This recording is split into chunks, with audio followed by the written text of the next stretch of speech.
विद्यार्थी मित्रांनो, सध्या तुमच्या समोरचा सगळ्यात मोठा प्रश्न आहे, की बोर्ड आणि सीईटी मॅनेज कसं करू? बोर्डच्या तयारीला जास्त वेळ देऊ का सीईटीची प्रिपरेशन जी चालू आहे ती तशीच ठेवू? मोठा प्रश्न आहे ना, उत्तर मी देणार आहे. पहिली गोष्ट म्हणजे काही जण तुम्हाला सांगतील, की बोर्डचे मार्क इम्पोर्टंट नाहीयेत. सीईटीचा स्कोर इम्पोर्टंट आहे. त्यामुळे सीईटीचा अभ्यास केला पाहिजे. बोर्डला सीईटी चांगला अभ्यास केला, बोर्डला चांगले मार्क पडतीलच ना. बरोबर आहे. सीईटीच्या वरतीच ॲडमिशन होणार आहे, मान्य करतोय मी. पण थांबा, बोर्डची प्रिपरेशन न करता सीईटीचा अभ्यास तुम्ही नक्की कसा करता? कसा करता सांगा बघू? बरं बोर्डचं प्रिपरेशन म्हणजे नक्की काय वेगळा प्रकार आहे? तिथेही कन्सेप्ट तीच आहे ना. ती कन्सेप्ट जर क्लिअर असेल, तर तुम्हाला सीईटीला त्याचा वापर होणारच आहे ना. मुद्दा महत्वाचा काय, की मनात शंका आणताय तुम्ही. ओव्हर थिंकिंग करताय विनाकारण. मी तुम्हाला सांगतो.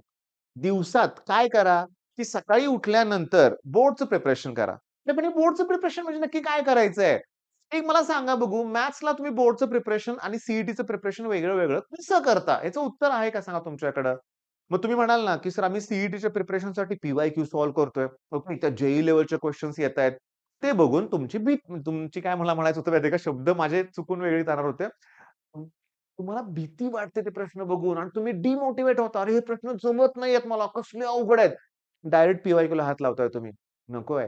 मॅथ्सची प्रिपरेशन करत असताना मला सांगा डिफरन्शिएशन थेरम केले का तुम्ही अगोदर? थेरमचं प्रूफ तुम्हाला लिहायला जमतंय का? ही झाली बोर्डची प्रिपरेशन. थेरमचं प्रूफ लिहायला जमलंच पाहिजे लक्षात घ्या. हो. ते जेईची प्रिपरेशन करणारी मुलं थेरमकडे बघत नाहीत. ती प्रॉपर्टी यूज करतात की, पण त्याचं प्रूफ त्यांना जमत नाही. ते पहिला जमलं पाहिजे. का? अरे 8 मार्काचं डिफरन्शिएशन आहे. 4 मार्काला थेरम येणार आहे परीक्षेत. 3 थेरम केले की 50% मार्क इथंच बोर्डचे कव्हर होतायत ना. तर ते जमलं पाहिजे. हे झाल्यानंतर काय करा, सॉल्व्हड प्रॉब्लेम बघा. एक्सरसाइज मधले प्रॉब्लेम बघा आणि मग सीईटीतले पी-वाय-क्यू नंतर बघा. आणि क्लिअरली सांगतो सीईटीत ना 50 पैकी 40 प्रश्न हे पुस्तकातले ॲज इट इज असतात. तो ॲज इट इज असतात. थोडा फरक असतो. फॉर एक्झाम्पल बघा. आता हे आपल्या पुस्तकातले 2 प्रॉब्लेम आहेत. रूट शॉर्टकट आहेत. तुम्हाला हे जमणार पण आहे मला माहिती आहे. अरे पण 2025 लेटेस्ट क्वेशन आहे. फक्त इथं कॉस दिलंय आणि इथं साइन आहे. तुम्हाला याचं उत्तर पण माहिती आहे. डिनॉमिनेटरमध्ये ट्वाइस वाय मायनस 1 येतं. मग इथं कसं वेगळं आलं काय माहिती का? कॉसचं डेरिव्हेटिव्ह मायनस साइन आहे. इथलं मायनस साइनमुळे खालचे साइन त्यांनी चेंज केलेत बरं का. म्हणजे आता एक शॉर्टकटच आहे. पण थांबा ना. तुम्ही बोर्डचं टेक्स्ट बुक सॉल्व्ह केलं, झाली की सीईटीची तयारी. असं 1-2 नाही तर खूप क्वेशन्स आहेत. त्याच्यामुळं टेक्स्ट बुक केलं की झालं ना. ओके. आता हे झालं कुठलं म्हणूया आपण मॅथ्स. चला मॅथ्समध्ये आपलं ठरलं की पुस्तक करायचंय. पुस्तक केल्यानंतर तुम्ही जेव्हा बोर्डसाठी तो प्रॉब्लेम सॉल्व्ह करताय, तर त्या टाइपचा प्रॉब्लेम सीईटीत पण आलाय का? शोधा थोडंसं, शोधा. पॅरामेट्रिक इक्वेशन्स मी तुम्हाला सांगतो पॅरामेट्रिक इक्वेशन सीईटीत आलेले प्रश्न हे आपल्या पुस्तकातले ॲज इट इज आहेत लक्षात घ्या. गंमत सांगू का? x equals to 80 square, y equals to twice 80. पॅराबोलाचं पॅरामेट्रिक इक्वेशन आहे. मग त्यात काही चेंजेस होतील का मग? नाही होणार, नाही होणार. त्याच्यामुळं आपल्या पुस्तकातले जे प्रॉब्लेम आहेत ते बेस्ट आहेत. ते अगोदर सॉल्व्ह करा. म्हणजे मॅथ्सच्या बाबतीत तुमचा पॉइंट क्लिअर झालाय.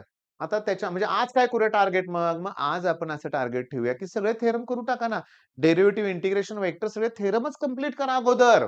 सगळे करा. आज एका दिवसात कंप्लीट करण्याचा प्रयत्न करा. बरं, आता फिजिक्स. मी तुम्हाला सांगतो फिजिक्समध्ये आता तुम्ही जेव्हा सिंपल पेंडुलम करणार आहे. बघा मी काय म्हणतोय बघा, सिंपल पेंडुलम. आता कसा रे अभ्यास करणार तुम्ही सिंपल पेंडुलमचा? अगोदर बोर्डचीच प्रिपरेशन करणार आहे ना.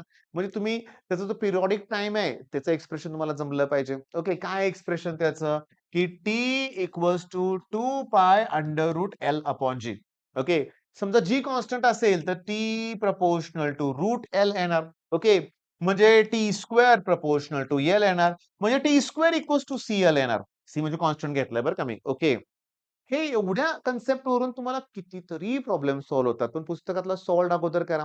तर मला तुम्हाला विचारायचं आहे, की जर मी लेंथ 4 टाइम्स इन्क्रीज केली, जर मी लेंथ 4 टाइम्स इन्क्रीज केली, तर पिरियॉडिक टाईम सेम राहील का कॉन्स्टंट राहील? चेंज होणार आहे. डायरेक्टली प्रोपोर्शनल आहे. लेंथ इन्क्रीज करताय ना, पिरियड टाईम पण इन्क्रीज होणार. पण किती टाइम्स? त्यांनी 4 टाइम्स दिले ना. पण लेंथ 4 टाइम्स इन्क्रीज करा. पण ते रूटमध्ये आहे ना. मग 4 चं स्क्वेअर रूट 2 मग पिरियड टाईम 2 टाइम्स इन्क्रीज होणार. मग सांगा बघू, लेंथ मी जर 9 टाइम इन्क्रीज केली, तर पिरियॉडिक टाईम 3 टाइम्स इन्क्रीज होणार आहे. मग मला सांगा, अगोदर बोर्डचं करा ना. डायरेक्टली बोर्ड तुम्ही फॉर्म्युला तो डिराईव्ह कसा केला हे बघा ना आणि मग तुम्ही सॉल्व्ह करा. मग आता फिजिक्समध्ये पण आपलं ठरलंय, की आपण अगोदर पुस्तकातलेच प्रॉब्लेम करायचे आणि पुस्तकातले प्रॉब्लेम सॉल्व्ह झाले. Simple pendulum for example. मग पी-वाय-क्यूकडे जावं. ओके. आता केमिस्ट्रीमध्ये मात्र लाईन टू लाईन पुस्तकातले प्रश्न सीईटी देतायत. मग त्यात बोर्ड प्लस सीईटी काय वेगळं नाहीये लक्षात घ्या. मग केमिस्ट्रीमध्ये ऑर्गॅनिक करायचंय. आता तुम्हाला गंमत सांगतो. 3 प्रश्न तुमच्या समोर मी घेतो रे किंवा मी बऱ्याच वेळा ते सांगितलेलं पण आहे तुम्हाला 3 कशाला बघा. नेम रिएक्शन ओळीनं घेऊया आपण सांगतो. Wurtz reaction. Okay. Wurtz reaction, Fittig reaction, Wurtz Fittig reaction, ग्रिग्नार्डचं प्रिपरेशनची रिएक्शन, त्याच्यानंतर मी तुम्हाला सांगतो Sand reaction, Swarts reaction, Finkelstein reaction, Clemmensen's reduction, Wolff Kishner reduction, त्याच्यानंतर मी तुम्हाला सांगतो Hofmann elimination, Hofmann exhaustive alkylation, Hofmann bromide degradation reaction. किती नेम रिएक्शन्स आहेत. ओके. रिएजंट कुठला वापरला जातो? ओके, प्रॉडक्ट कुठला आहे? रिएक्टंट कुठला आहे? एवढे सोपे प्रश्न असतात बोर्डच्या एक्झाममध्ये. मग आपल्याला बोर्ड प्लस सीईटी मॅनेज करत असताना बोर्डचाच अभ्यास परफेक्ट अगोदर करून मगच सीईटी करायचं हे माझं म्हणणं आहे. मग जर तुम्हाला कोणी सांगत असेल ना, कशाला बोर्डला महत्त्व देताय? सीईटी करा. नाही. बेसिकच गोष्टी येत नाहीयेत. फक्त मग कसं जमणार? मग बोर्डसाठी इम्पोर्टंट काय अजून? Paper writing written practice. तुम्हाला तो 3 तास पेपर लिहायचा आहे बरं का लक्षात घ्या. प्रेझेंटेशन इम्पोर्टंट आहे. लिहायला जमलं पाहिजे आणि हो, जेव्हा तुम्ही इंजिनिअरिंगला जाणार आहे, तेव्हा एम-सी-क्यू नसणार आहे. तिथं लिहावंच लागणार आहे. पेपर प्रेझेंटेशन इम्पोर्टंट असणार आहे त्यावेळेस लक्षात घ्या.